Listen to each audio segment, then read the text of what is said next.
영상에서 보면은 저렇게 멀리 떨어져 있죠. 허리를 또 어린 족하게 숙이는 모습까지 포착이 됐는데, 자, 김 대표님, 짧게 여쭤보면 이번에 그래도 김정은이 김여정을 승진시켰더라고요. 이건 어떻게 봐야 돼요? 김여정은 어찌 보면 상징성이라고 본다면 김여정은 실무형이라고 저는 보여집니다.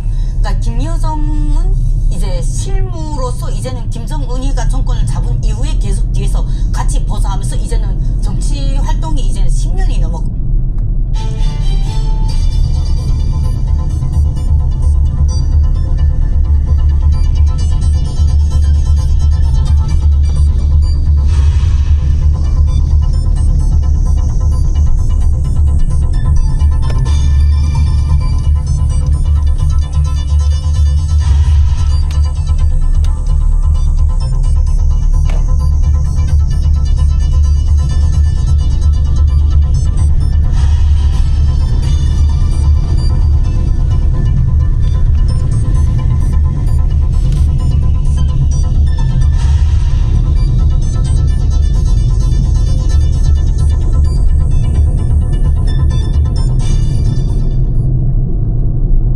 여러분 안녕하십니까?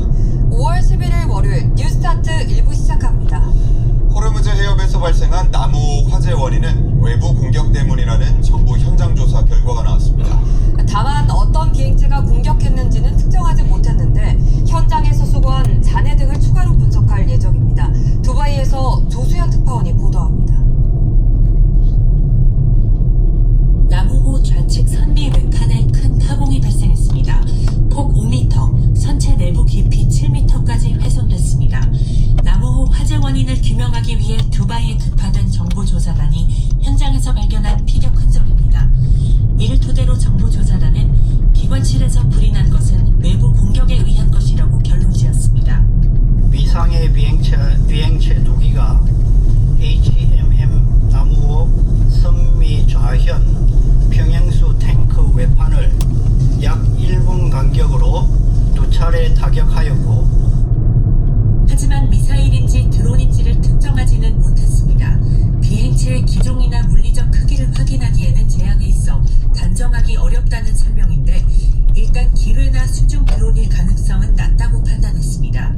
조사단은 현장에서 수거한 잔해 등을 추가로 분석할 예정입니다.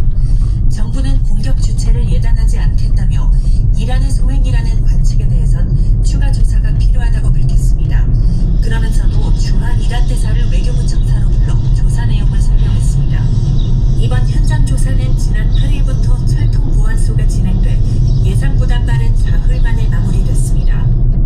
나무호 화재가 내부 결함에 따른 사고가 아닌 피격 사건으로 규정된 가운데 공격의 주체가 이란으로 확인될 경우 파장은 더 커질 전망입니다.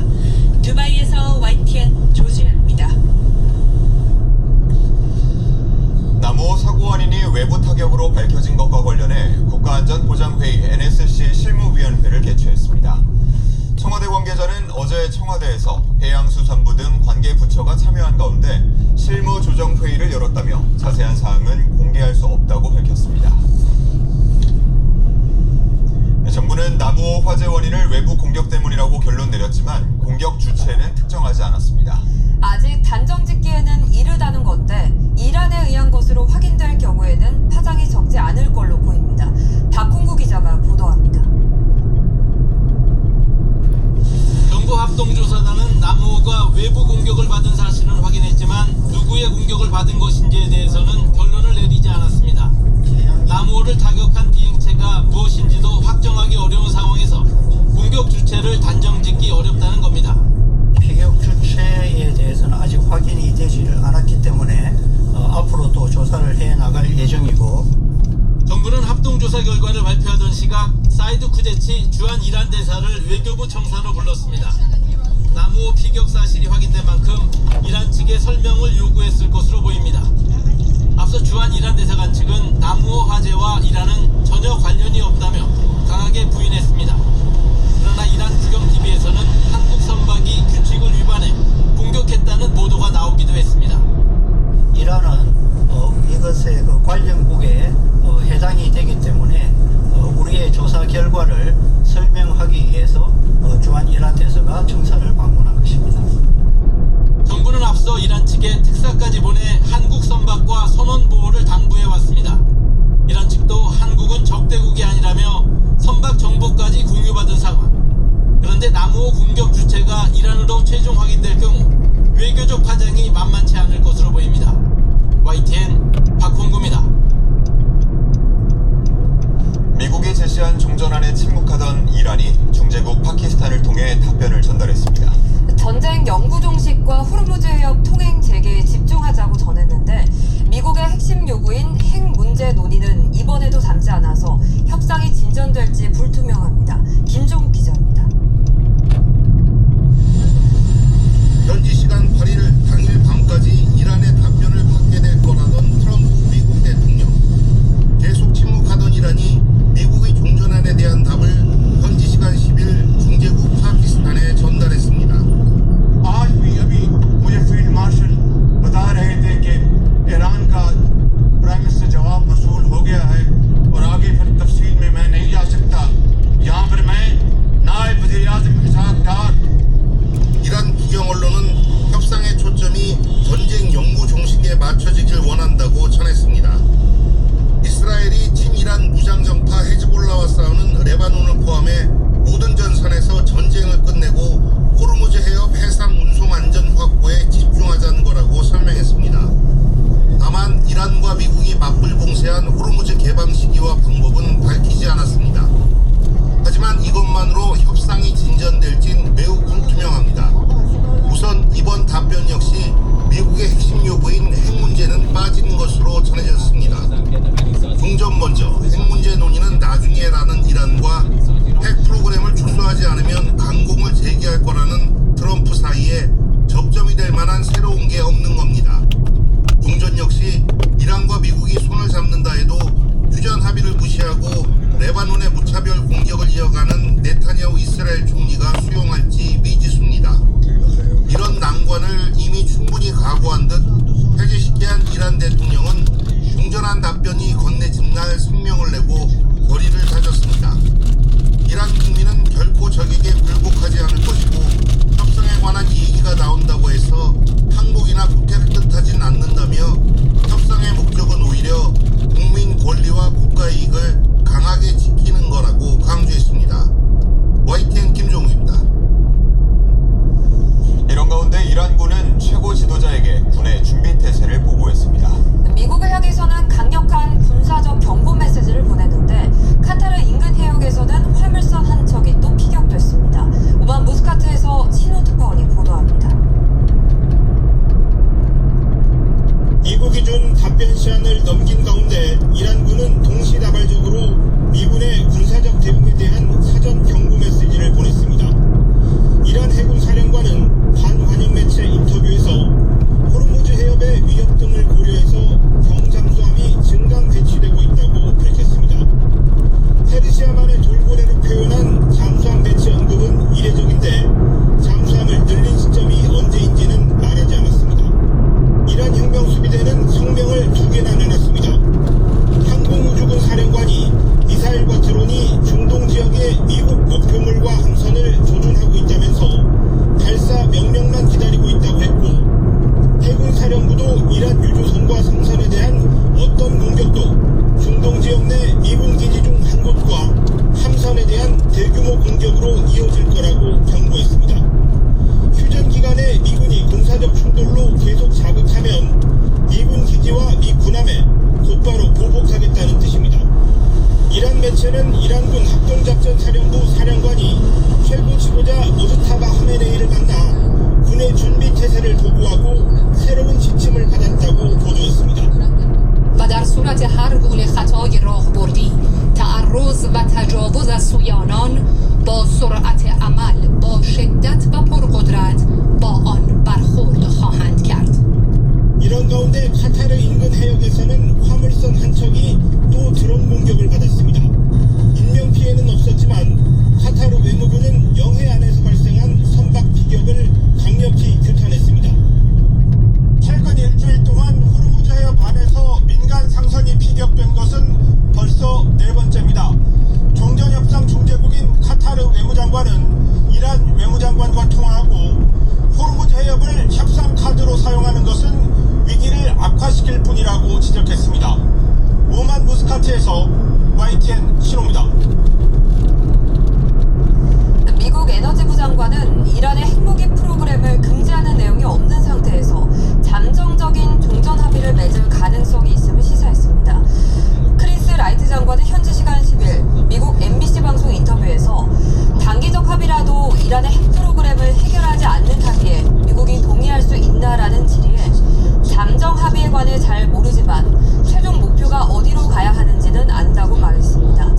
라이트 장관은 사회자가 거듭 이란의 핵 프로그램과 관련해 모든 우려를 해결하지 않는 잠정 합의가 가능한가라고 묻자 그럴 가능성은 분명히 있다고 말했습니다. 이란 전쟁 여파로 인한 고물가, 고유가로 어려움을 겪는 취약계층을 상대로 피해 지원금을 지급한 정부가 오늘 2차 지급 대상 선별 기준을 발표합니다.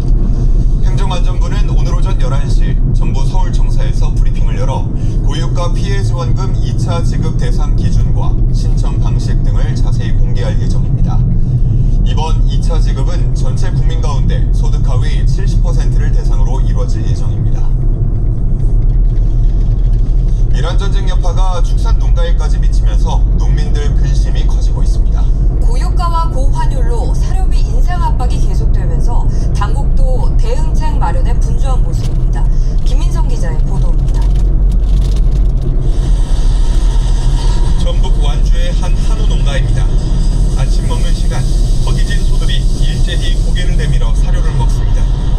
고기 생산을 목적으로 살을 찌우는 비우고 기준 소 한 마리가 하루에 먹는 사료량은 8에서 9kg. 사료값은 한우 생산비의 약 40%를 차지할 정도로 농가 수익을 좌우하는 핵심 변수입니다. 최근에는 이제 미국 이란 전쟁 때문에도 변동폭이 굉장히 크기 때문에 그 부분이 올라가서도 힘들지만 미래를 예측하기도 힘들기 때문에 좀 어려운 부분이 좀 많이 있습니다. 한우는 옥수수, 밀 등이 주재료인 배합사료와 볏짚 등으로 만든 조사료를 먹고 자랍니다. 둘 다 수입 의존도가 높은데 여러 요인으로 수입 여건이 갈수록 불안정해지고 있습니다. 호르무즈 해협 봉쇄로 유가가 오르면 해상 운임이 뛰어 사료값이 덩달아 이상됩니다. 또 곡물이 주 원료인 바이오 연료 수요 증가 기대로도 이어져 곡물값을 자극합니다. 사료는 대부분 수입 원료로 만들기 때문에 주로 유가와 환율의 영향을 받습니다. 전쟁이 장기화하면 자연스럽게 가격 인상 압박에 노출되는 구조입니다. 실제로 한국농촌경제연구원은 올해 2분기 국제 곡물 선물 가격 지수가 1분기 때보다 6.9%, 지난해 같은 기간보다 8.1% 오를 것으로 내다봤습니다. 비료 원료값 상승에 엘니뇨까지 겹쳐 주요 곡물의 생산량이 줄어들 거란 전망이 반영됐기 때문입니다. 농림축산식품부는 매주 사료 가격을 모니터링하며 수급과 가격 동향을 점검하고 있습니다. 또 이번 추경에서 농가 사료 구매 자금과 사료업체 원료 구매 자금 등 모두 1,150억 원을 추가 반영하며 지원에 나섰습니다. 정부가 급한 불 끄기에 나섰지만 2달 넘게 이어지는 이란 전쟁 여파에 축산 농가의 한숨은 깊어가고 있습니다. YTN 김민석입니다. 트럼프 미국 대통령과 시진핑 중국 국가주석이 오는 14일 오전 베이징에서 정상회담을 한다고 백악관이 밝혔습니다. 애나 켈리 백악관 부대변인은 현지 시간 10일 전화브리핑에서 트럼프 대통령이 13일 저녁 베이징에 도착해 이튿날인 14일 환영 행사에 이어 시 주석과 양자회담을 한다고 밝혔습니다. 켈리 부대변인은 이번 회담 의제로 미중 무역위원회와 투자위원회 논의, 항공우주와 농업에너지 분야에서의 양국 간 추가 협정 등이 있다고 소개했습니다. 오늘의 주요 경제 일정입니다. 삼성전자 노조가 예고한 21일 총파업을 앞두고 노사가 오늘부터 이틀 동안 정부 중재로 협상을 재개합니다. 성과급 규모와 배분 방식을 둘러싼 양측의 입장이 여전히 평행선인 가운데 합의점을 찾을 수 있을지 주목됩니다. 노조 내부에서는 반도체 사업부와 비반도체 사업부의 분열도 커지고 있습니다. 싱가포르 국적의 석유 제품 운반선 내비게이트 맥 앨리스터호가 오늘 새벽 여수 남포부두에 도착합니다. 해당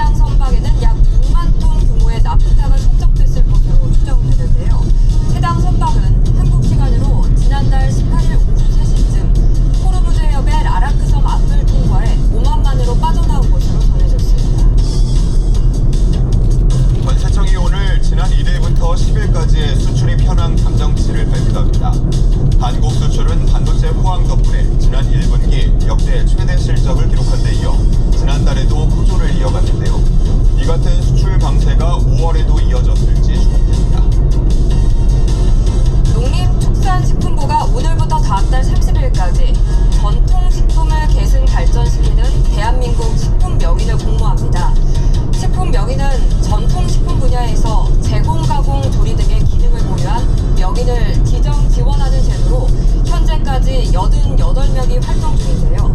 해당 식품의 제조, 가공, 조리 분야에 연속 20년 이상 종사하거나 전통식품의 제조, 가공, 조리 방법을 원형대로 보존 실현할 수 있으면 신청 자격이 주어집니다.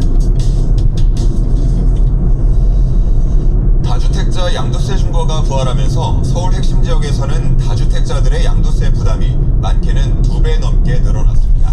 당분간 서울 부동산 시장이 매물 잠김 국면에 접어들 거란 전망이 높은 가운데 정부는 매물이 실거주자에게 돌아가도록 하는 방안을 지속 논의하겠다며 시장 안정 의지를 강조했습니다. 차유정 기자입니다. 양도소득세 중과가 재개되면서 다주택자가 보유주택을 팔 때 내야 하는 세금이 대폭 늘었습니다. 10년 전 매입한 서울 서초구 반포자이 84제곱미터를 이번 달에 매각해 35억여 원의 양도차익을 봤을 경우 최종 세액이 2주택자는 24억여 원, 3주택자는 28억여 원으로 이전의 2배 안팎으로 급증합니다. 공인중개사들은 급매 국면은 이미 2, 3주 전에 마무리됐으며 관망 분위기가 이어지고 있다고 말합니다. 이 다주택 매도자들이 급매를 거둬들이면서 지난 3월 8만 건을 웃돌았던 서울 아파트 매물은 10일 기준 6만 7천 건 아래로 떨어졌습니다. 매물 정리는 5월 9일에 다가서서 정리된 거는 거의 20개에 불과하고요. 4월 말 전후로 해서 거의 정리가 다 된 상태였습니다. 시장에서는. 거래세가 대폭 오르면서 남은 다주택자들은 증여를 택하거나 본격적인 버티기에 나설 거라는 관측이 높습니다. 이 양도세 중과를 피해야 한다는 압박도 사라지고 시장 불확실성도 계속되는 만큼 단기적으로 매물 잠김 국면이 불가피할 거란 전망에 힘이 실립니다. 단기적으로는 이제 다주택자 양도세 중과 부활이 됐기 때문에 매물 잠김 현상이 나타날 수밖에 없고 그에 따른 집값이 움직임이 나타날 수는 있다고 보는데 실제 급매 물건이 사라지면서 일부 핵심 지역의 매도 호가가 소폭 오르기도 했습니다. 서울 송파구의 한 대단지 아파트 전용 84제곱미터는 2월 초 23억 원대의 거래가 체결되기도 했는데 지난달 다시 28억 원대로 올라섰습니다. 이 같은 우려에 대해 정부는 연일 시장 안정 의지를 강조하고 있습니다. 김윤덕 국토부 장관은 SNS에 글을 올려 양도세 중과 여부는 집값 전망에 영향을 미치는 수많은 요소 중 하나일 뿐이라며 지속적인 공급 확대 등을 약속했습니다. 비거주 1주택자 양도세 장특공 조정, 향후 보유세 강화 여부 등에 따라 시장 상황이 급변할 수 있는 가운데 정부 정책 향방에 관심이 쏠릴 전망입니다. YTN 최유정입니다. 코스피가 연일 사상 최고치를 갈아치우는 가운데 1억 원 이상 거액을 굴리는 큰손 개미들의 주문도 크게 늘어난 것으로 나타났습니다. 급등작 속 투자 과열 신호도 잇따르면서 무리한 추격 매수는 자제해야 한다는 지적도 나옵니다. 손효정 기자입니다. 이번 달 들어 7천선 중반대에 올라서며 연일 신고가를 새로 쓰는 코스피. 숨고를 틈 없는 상승 랠리에 거액을 굴리는 개인 투자자의 발걸음도 빨라졌습니다. 한 번에 1억 원 이상 주식을 사고 파는 대량 주문은 지난달 119만 3천여 건으로 집계됐습니다. 2021년 1월 이후 5년 3개월 만에 가장 많은 규모입니다. 투자 열기는 이번 달 들어 더 뜨거워졌습니다. 하루 평균 대량 주문 건수는 8만 3천 건, 지난달보다 50% 늘어났습니다. 큰 손들의 자금은 반도체 대장주에 집중됐습니다. 지난달 개인의 대량 주문은 삼성전자와 SK하이닉스에 가장 많이 몰렸습니다. 두 종목의 비중만 전체의 30%를 차지했습니다.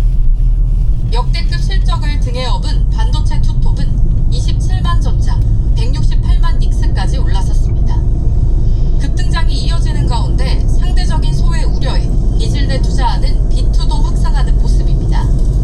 주요 5대 은행의 마이너스 통장 대출의 규모는 40조 5천억 원으로 3년 4개월 만에 최대 수준을 기록했습니다. 투자 대기자금으로 꼽히는 요구불 예금은 2달째 줄어들었습니다.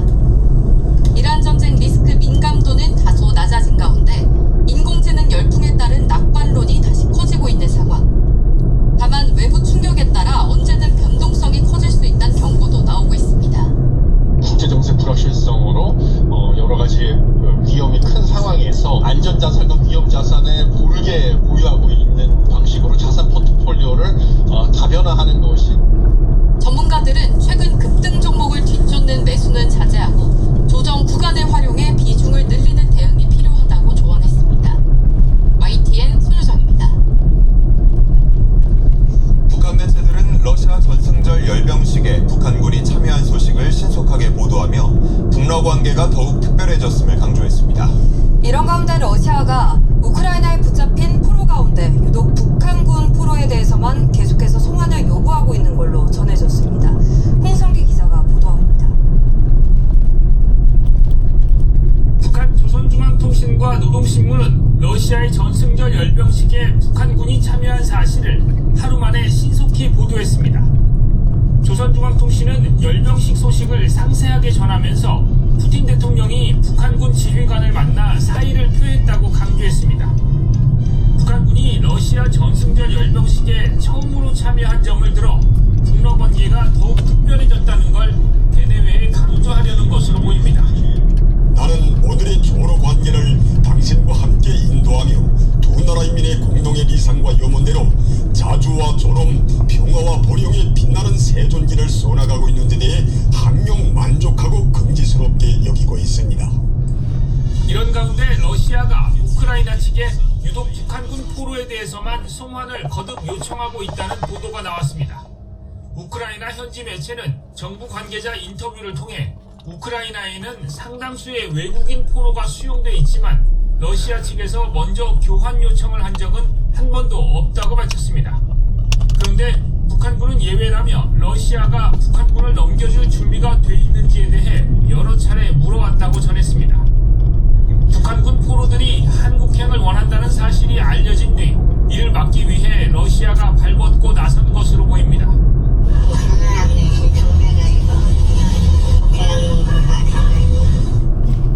우크라이나 정부는 이와 관련해 포로 의사에 반하는 강제 송환을 금지한 제네바 협약을 준수할 것이라고 밝혔습니다. 또 대안이 존재하지 않는다면 문제가 해결될 때까지 북한군 포로를 계속 수용할 것이라는 점도 분명히 했습니다. YTN 홍성기입니다. 안규백 국방부 장관이 피트 헤그세스 미국 국방부 장관과의 회담을 위해 현지 시간 10일 미국 워싱턴 DC에 도착했습니다. 안 장관이 취임 뒤 미국을 찾은 건 이번이 처음으로 11일 오전 헤그세스 장관과 한미 국방장관 회담을 시작으로 3박 4일간의 공식 방미 일정을 소화합니다. 회담에서는 한미 간 전시작전 통제권 전환과 지난해 한미 정상회담에서 합의된 한국 핵 추진 잠수함 건조 협력 등이 주요 의제가 될 것으로 보입니다.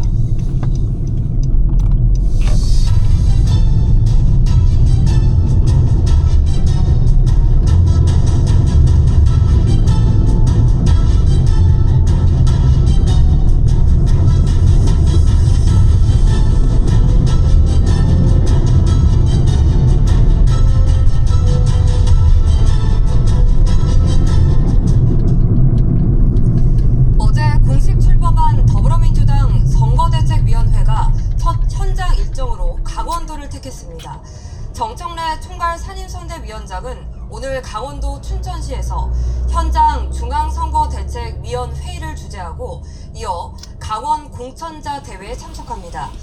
국민의힘 장동혁 대표는 울산을 찾아 선거 지원에 나섭니다. 장 대표는 오후 울산시당 선거대책위원회 발대식에 참석한 뒤 후보자들에게 공천장을 수여할 예정입니다. 더불어민주당이 6.3 지방선거에서 내란 청산을 내세우며 공식 선거대책위원회를 출범했습니다. 부산 북갑에서 박민식 한동훈 후보와 맞설 민주당 하정우 후보는 선거사무소 개소식을 열고 본격 행보에 돌입했습니다. 양동훈 기자입니다. 일전에는 지방선거 더불어민주당이 공식 선거대책위원회를 출범하고 지방선거 체제로 전환을 공식화했습니다. 선대위 명칭을 대한민국 국가정상화 선대위로 정하고 정청래 대표를 상임 총괄 선대위원장으로 선임했습니다. 정청래 위원장은 낮고 겸손한 자세로 최선을 다하겠다며 승리를 향한 결의를 다졌습니다. 이번 선거에서 반드시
most of that is munitions. There's part of that is obviously O&M and equipment replacement.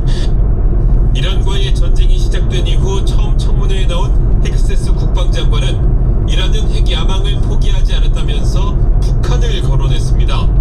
The North Korea strategy was use conventional missiles to prevent anybody from challenging them so they could slow off their way to a weapon. 헥세스 장관은 북한은 클린턴 행정부 시절 탄도미사일을 대량 확보해 지역과 세계를 협박할 수 있게 됐다고 주장했는데 이번 군사 공격이 정당했음을 다시 강조한 셈입니다.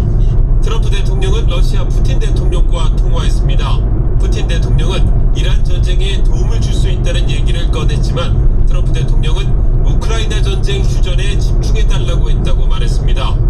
He told me he'd like to be involved with the enrichment if he can help us get it. I said I'd much rather have you be involved with ending the war with Ukraine. 트럼프 대통령은 대이란 해상 봉쇄를 언제까지 지속하느냐는 질문에 구체적으로 답하지 않았습니다. AFP 통신 등은 트럼프 대통령이 최근 정유업계 임원들을 비공개로 만났으며 이 자리에서 필요할 경우 해상 봉쇄를 수개월간 지속하는 방안이 논의됐다고 전했습니다. 당장 군사 공격을 재개하기보다는 경제적 압박을 극대화하는 전략을 이어갈 가능성이 크다는 분석이 나오고 있습니다. 워싱턴에서 SBS 김용태입니다. 이란은 미국의 해상 봉쇄 조치에 인내가 한계에 달했다면서 군사 대응을 경고했습니다.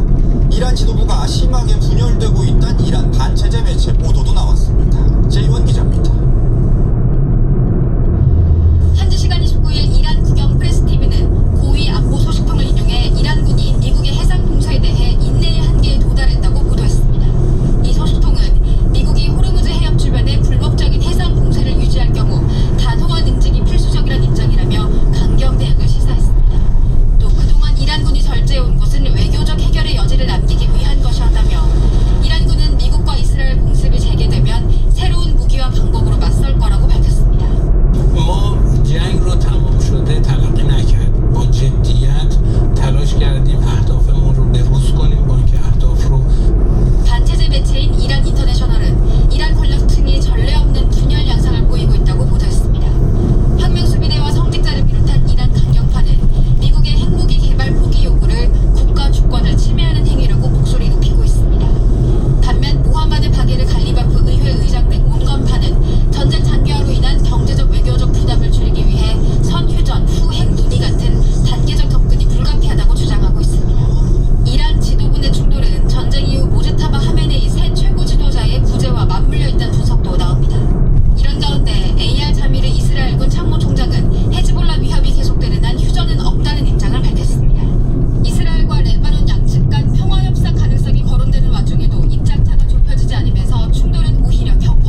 시계에 들어가는 그런 정도의 허접한 그런 거 이러고 시작을 했던 거죠. 자, 그런데 그래서 삼성전자에 어마어마한 적자가 쌓입니다. 투자는 어마어마하게 이루어지는데 팔리는 건 없고, 그러니까 저 적자 때문에 삼성이 망하는 거구나 라고 누구나 다 예측을 할 수 있었던 그런 상황이었어요. 그래 1987년에 그런 상황에서 이병철 회장이 세상을 떠나고